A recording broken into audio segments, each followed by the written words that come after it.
E aí, torcedores e torcedoras, tudo bem com vocês?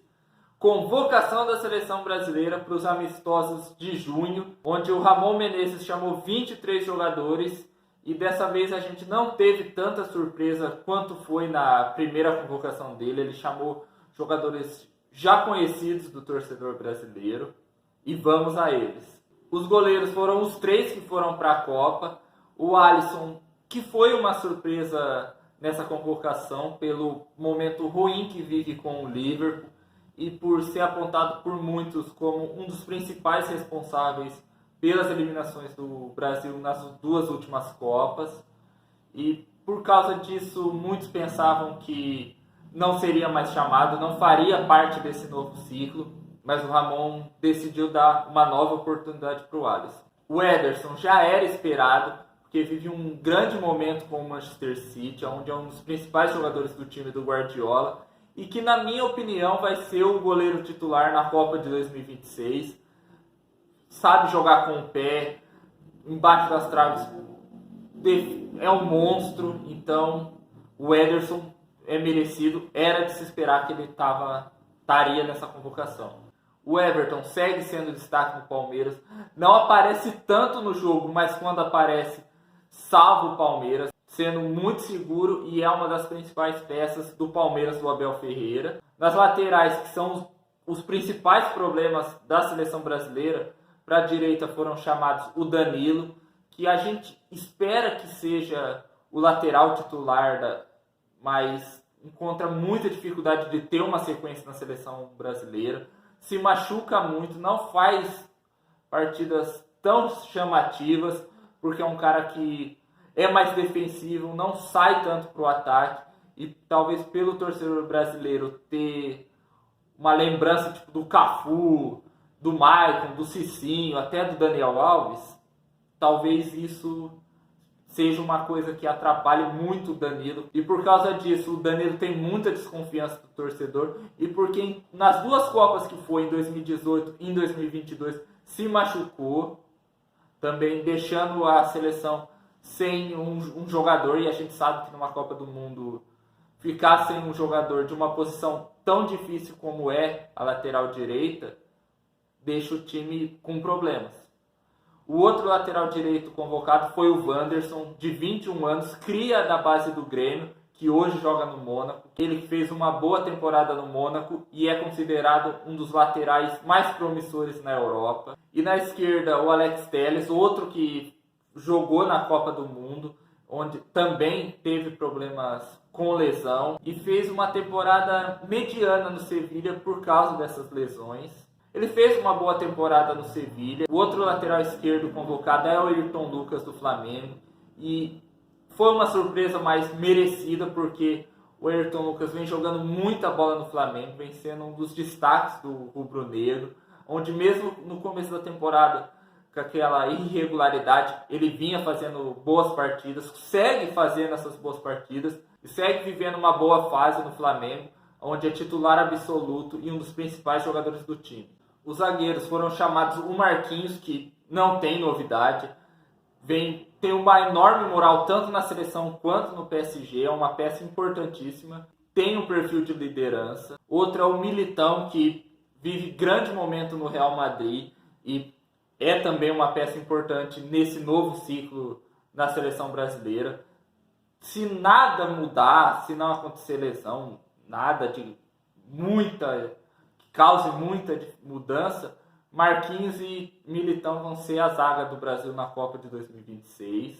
Quem foi também chamado foi o Ibañez, um dos últimos jogadores, digamos assim, achados pelo Tite, onde ele fez grande temporada com a Roma, treinada pelo José Mourinho, tanto que ele está sendo alvo de outros clubes da Europa, como o Atlético de Madrid, e com certeza vai ser uma figurinha carimbada nesse ciclo da seleção. E fechando a zaga, Nino do Fluminense, ele que é campeão olímpico pela seleção brasileira, capitão do Fluminense, vem jogando muito bem, força física, bem na defesa, aparecendo no ataque, vem sendo um dos principais jogadores do Fluminense do Fernando Diniz. No meio de campo, Casemiro, sem novidade, porque a gente não consegue ver a seleção brasileira sem o Casemiro.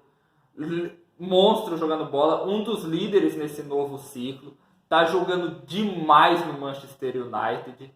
Como eu disse, é Casemiro na seleção, sem novidade, é monstro. Bruno Guimarães, um dos destaques do Newcastle, que na próxima temporada vai jogar a Champions League. Ele que fez parte do grupo da Copa do Catar, mas que agora com certeza vai ter novas chances, porque é um grande jogador. O André é outro destaque do Fluminense do Diniz, que já tinha sido chamado na primeira convocação. Ataca e defende com a mesma qualidade.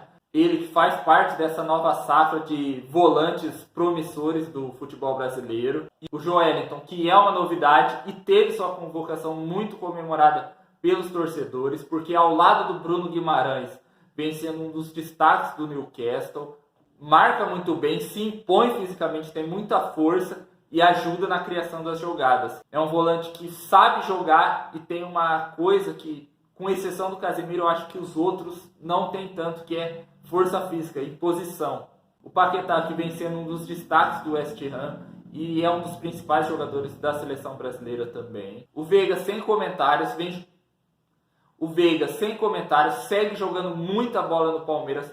Para mim, o principal jogador do Palmeiras, convocação merecidíssima. E digo mais, o Veiga tem que começar de titular na seleção.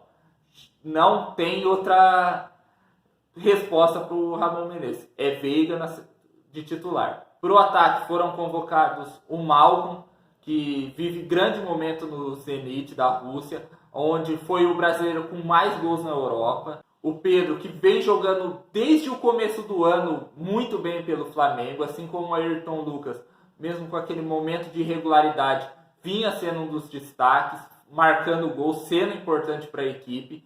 E, na minha opinião, tinha que ter sido convocado na primeira lista.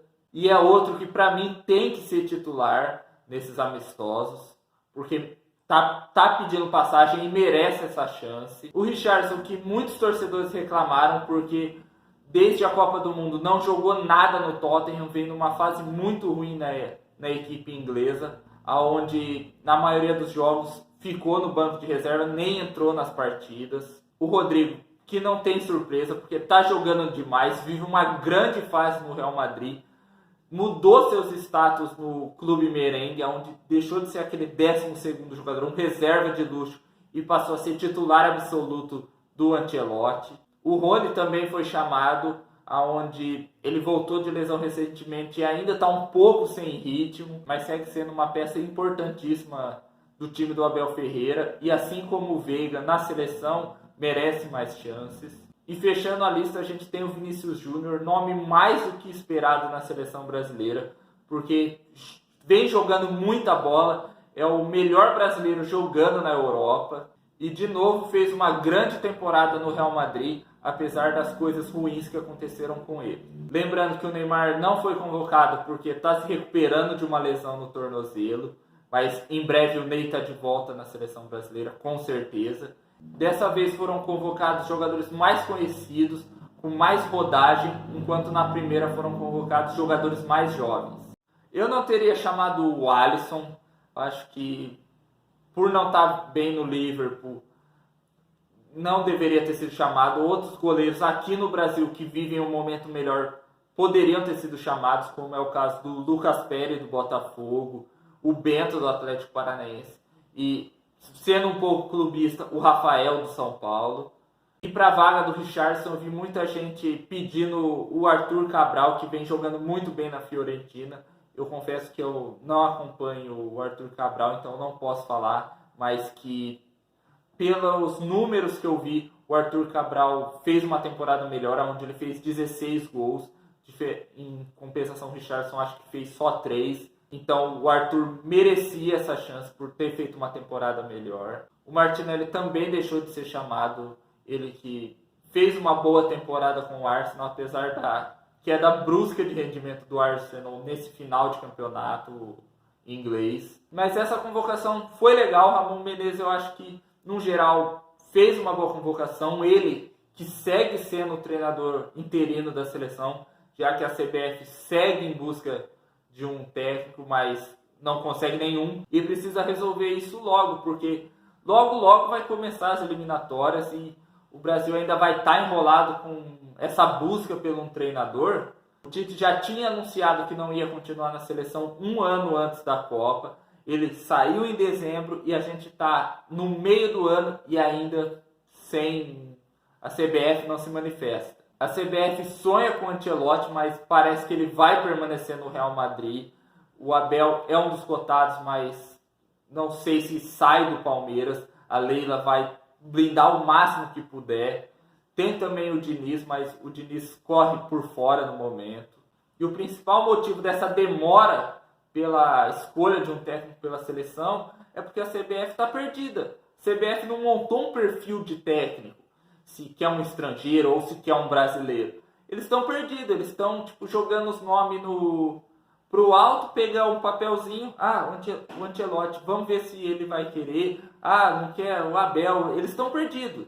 Então, vamos torcer para que até o final do ano a gente tenha um técnico na seleção brasileira. E o primeiro amistoso vai ser dia 17 de junho contra a Guiné em Barcelona, no estádio do Espanhol, se eu não me engano. E com certeza vai ter apoio ao Vinícius Júnior contra o racismo. E o segundo jogo vai ser dia 20 contra o Senegal em Lisboa. Enfim, gente, eu vou terminando por aqui. Se vocês gostaram do vídeo, dá um like, se inscreve no meu canal, ativa o sininho para não perder nenhuma novidade. Comenta aí o que você espera desses jogos da seleção, o que você achou dessa convocação, quem você gostaria que fosse o técnico da seleção brasileira, qual jogador você mudaria. Enfim, vamos bater um papo legal. Me siga também nas minhas redes sociais, eu vou deixar o link na descrição e aqui na tela. E é isso, galera. Até o próximo jogo. Falou!